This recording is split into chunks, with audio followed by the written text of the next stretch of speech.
So itong puzzle na to guys ay 2 linggo natin siyang hinintay. Ang laman pala nito is yung speed sensor ng ating Rosy Flash.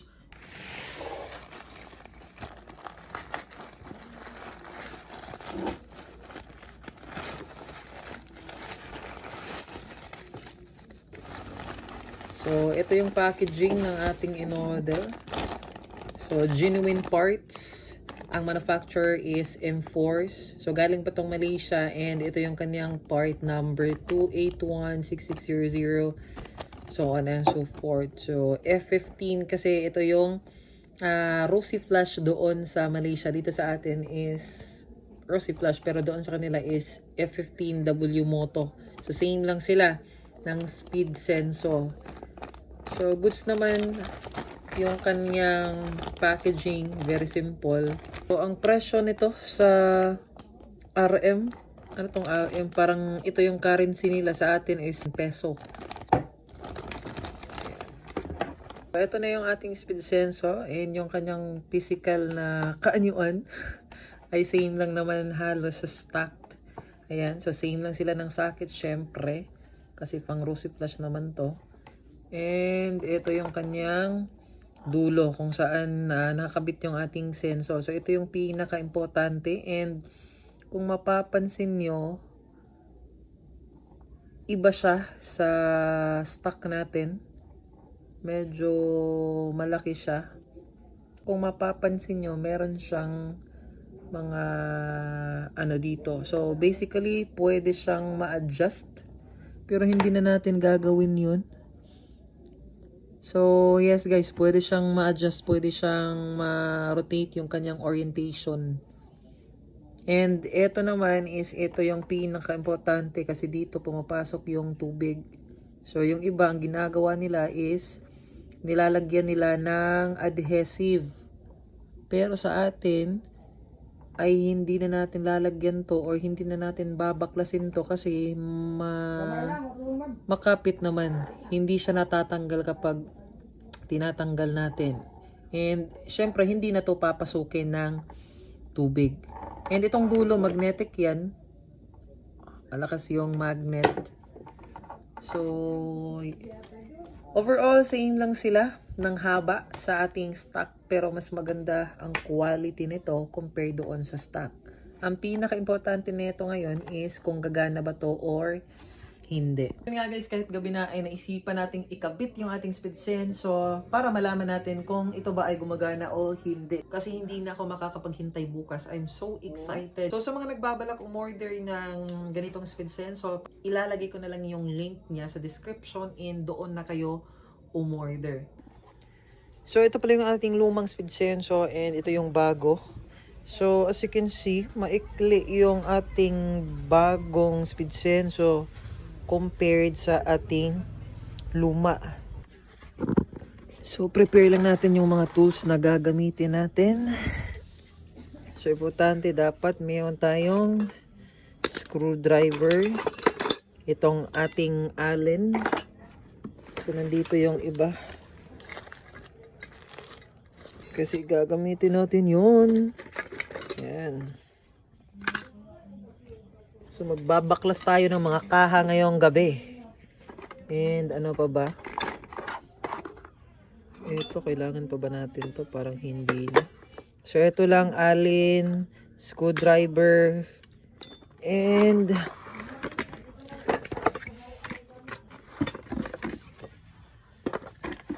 okay. So ngayon guys, ay tatanggalin natin yung harap na cover. Yan, dito mga tornilyo nakakabit dyan kasi kakabit natin yung ating speed sensor ngayon. And naghanda na ako ng karton kasi yan yung paglalagyan natin ng cover and lalagyan ng ating tornilyo para hindi siya magkalat at baka mawala pa yung mga tools na gagamitin natin. So kunin lang natin yung ating speed sensor. Yan.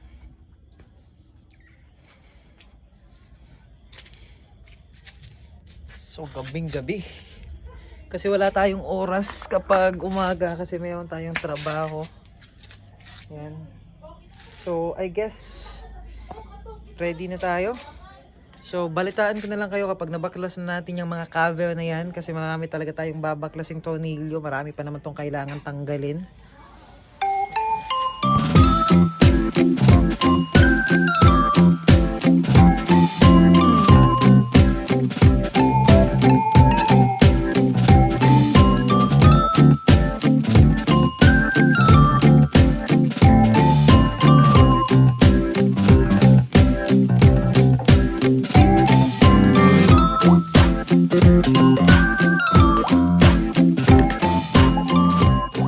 So ayan, natanggalan natin yung mga cover and access na natin yung kanyang socket para sa ating speed sensor.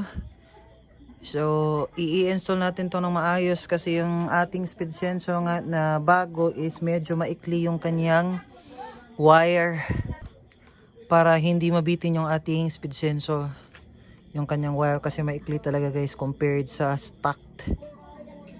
So plano ko nga sana na putulin to and then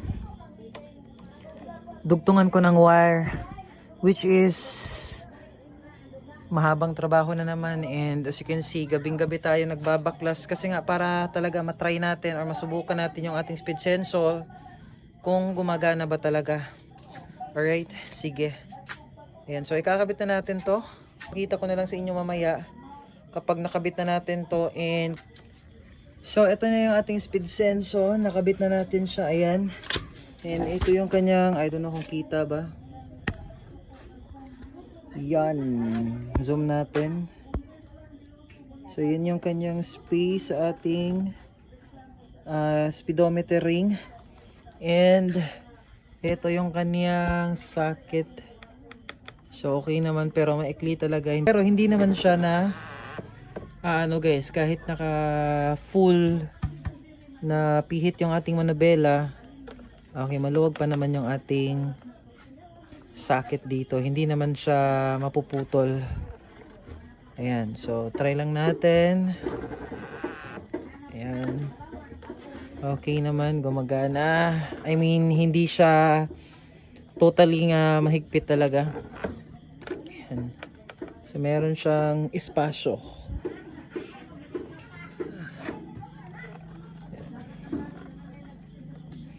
So try natin kung gumagana ba to. So ang una natin gagawin is ikutin natin yung gulong sa harap. Ayan, so tingnan nyo kung gumagana ba. Ayan, so as you can see, gumagana naman. Pero try nating paandarin. Medyo mahina na yung ating battery. And let's go. So gumagana siya guys.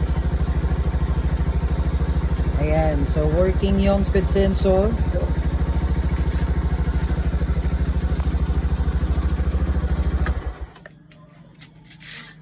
So working yung speed sensor na ikinabit natin sa ating flash. And ayusin lang natin saglit tong mga wirings dito. So itong ating mini driving light ay hindi na siya gumagana. So tatanggalin na natin to. Okay.